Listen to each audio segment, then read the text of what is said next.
রোজার মাঝপথে এসে রাজধানীর বিপণী বিতানগুলোতে ঈদের কেনাকাটা আগের চেয়ে বেশ বেড়েছে। এই বিষয়ে আমরা আরো খবর জানবো। বসুন্ধরা শপিং মল থেকে যুক্ত হবেন সহকর্মী বদরুল আলম শাওন।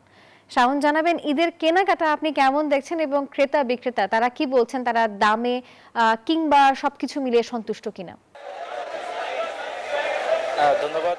যতই ঈদ সন্নিকটে চলে আসছে ততই কিন্তু রাজধানীর যে বিপণী বিতানগুলো রয়েছে সেই বিপণী বিতানগুলোতে আমরা যারা ক্রেতারা রয়েছেন তাদের আমরা উপচে পড়া ভিড় দেখছি। আমরা আজ সকাল থেকেই বসুন্ধরা সিটির যেই শপিং মলটি রয়েছে সেই শপিং মলে কিন্তু অন্যান্য দিনের তুলনায় আজকে ক্রেতাদের সমাগম বেশি দেখতে পেয়েছি। বিশেষ করে পুরুষ এবং নারীদের যেই পোশাকের যেই দোকানগুলো রয়েছে, স্টলগুলো রয়েছে, সেই স্টলগুলোতে আমরা প্রচুর ভিড় দেখতে পাচ্ছি।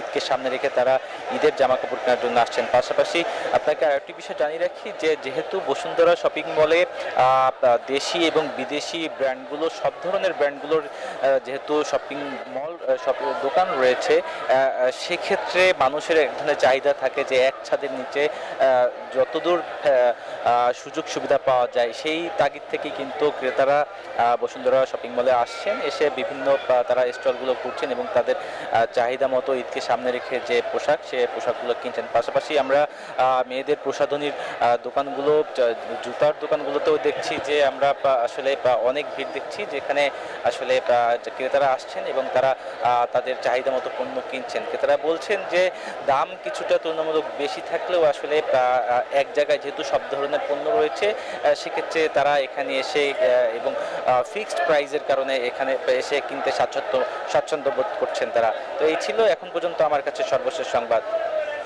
শাওন, ধন্যবাদ আপনাকে।